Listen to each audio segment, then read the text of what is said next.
राधानगरी तालुक्यातील पिरळ परिसरातील गावांमध्ये 20 ते 25 वयोगटातील 7 ते 8 महिला आणि तरुण पिरळ गावात आले. नवीन LED कंपनीच्या चार्जिंग बल्बची आम्ही जाहिरात करत असून 600 रुपयांना 2 बल्ब खरेदी केल्यानंतर 1000 रुपये किमतीचा जिओ फोन, कुकर, गॅस शेगडी आदी साहित्य मिळणार असून कंपनी प्रत्येक गावातील पहिल्यांदा नोंद करणाऱ्या पहिल्या 10 ग्राहकांनाच या योजनेचा लाभ मिळणार असं सांगत लोकांना आकर्षित केलं.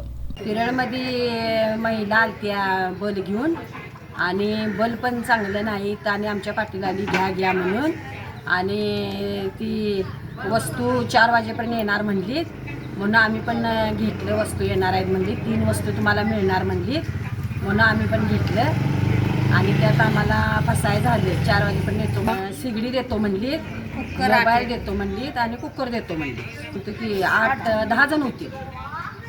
600 रुपयांचे 2 LED बल्ब घेतल्यानंतर रजिस्टर, पावती आणि साहित्याची चौकशी केली असता तुमच्या गल्लीतील रस्ता अरुंद असल्यानं मोठी गाडी गल्लीत येत नाही. त्यामुळे आम्ही गाडी चौकात लावली असून आपल्याला काही वेळात वस्तू घरपोच होणार असल्याचं भामट्यांनी नागरिकांना सांगितलं. मात्र 1-2 तासाच्या अवधी होऊनही साहित्य न मिळाल्यानं नागरिकांच्या मनात शंकेची पाल चुकचुकली. दिलेल्या रजिस्टर, पावतीवरील मोबाईल स्विच ऑफ होते. नागरिकांनी गाडीच्या शोधासाठी चौकात धाव घेतली. यावेळी चौकात जमलेल्या नागरिकांची गर्दी पाहून आपली फसवणूक झाल्याचं लक्षात आलं. काही तरुणांनी या लोकांचा शोध घेण्यासाठी पिरळ आणि आजूबाजूच्या गावात शोध मोहीम राबवली. तोपर्यंत भामट्यांनी हजारो रुपयांची रोकड गोळा करून पोबारा केला होता.